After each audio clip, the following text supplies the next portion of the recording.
ఇక రెండు తెలుగు రాష్ట్రాల్లో అలాగే దేశమంతటా కూడా గణేష్ ఉత్సవాలని పురస్కరించుకుని రకరకాల అలంకరణలతో రకరకాల ఆకృతుల్లో గణనాథులు కొలువుదీరారు. ఇక సాయంత్రం పూట 5 గంటలకే చాలా చోట్ల పూజలు అయితే ప్రారంభించారు. ఇక తెలంగాణలో అయితే ఖైరతాబాద్ గణనాథుడి తొలి పూజలో సీఎం రేవంత్ రెడ్డి పాల్గొన్నారు. అటు ఏపీలో కూడా రకరకాల గణనాథుల్ని ప్రతిష్ఠించారు.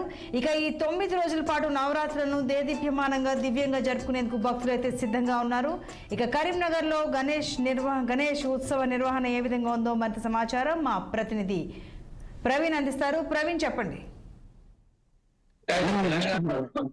జిల్లాలో మాత్రం వినాయక నవరాత్రి ఉత్సవాలు ఘనంగా నిర్వహిస్తున్నారని చెప్పుకోవచ్చు. అయితే మనం చూసుకున్నట్టయితే కరీంనగర్ ఉమ్మడి జిల్లా వ్యాప్తంగా అయితే డప్పు సభలతోటి ర్యాలీలు జరుపుతున్నారు. అయితే ఈ రోజు ఉదయం నుండి కూడా ఇలాంటి ర్యాలీలు జరుపుకుంటున్నారు. అయితే వినాయకులు మాత్రం ప్రతిష్ఠిస్తున్నారు. అయితే మనకు జగిత్యాల జిల్లాలో ఏ విధంగా నిర్వహిస్తున్నారు, అయితే పెద్ద ఎత్తున మాత్రము వినాయక చవితి సంబరాలు అయితే జరుపుకుంటున్నారు. వాడవాడలో ఇలాంటి సంబరాలు జరుపుకుంటున్నారు. అయితే ఏ విధంగా జరుపుకుంటారని మనం తెలుసుకునే ప్రయత్నం చేస్తాం.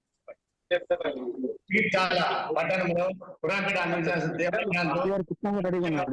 మొట్టమొదటిసారిగా ఇక్కడ నుండి ప్రారంభమై ఈ ఆంజనేయ దేవాలయం మరియు పద్మశాలీలు అలాగే ధర్మశాల 500 మరి పురాతనలో ఒక విశేషం ఏంటంటే సప్తాహం భజన అట్లా 7 రోజులు కంటిన్యూ ఉంటుంది. ఆ కరోనా చిన్నప్పటి అది బందైంది. దానికి మహిళలు వాళ్ళందరూ కూడా ఊరేగింపులు పాల్గొంటారు.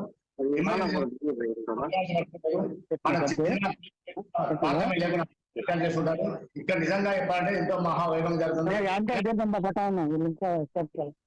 స్టెప్ ఎక్కి ఆ గోపురంలో ఉట్టి కొడతారు.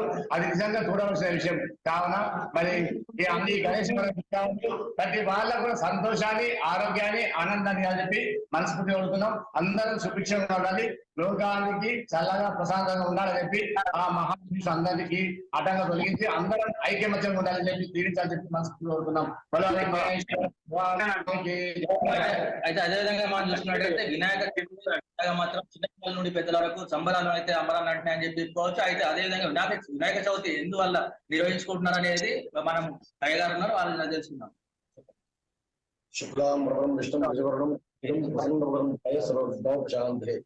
గణపతి మనము హిందువులము సాంప్రదాయబద్ధంగా ఈ గణేష్ ఉత్సవాలను నిర్వహించబడినట్లుగా చిన్న పెద్ద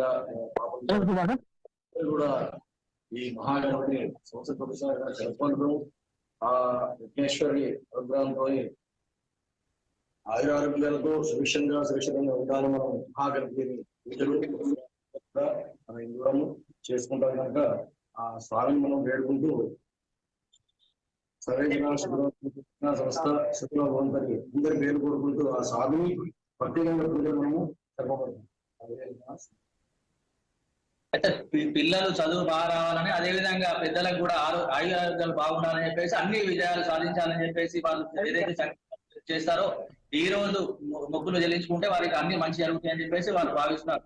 కెమెరామెన్ సంతోష్ తో Praveen Kumar, Karimnagar. Right Praveen, thank you.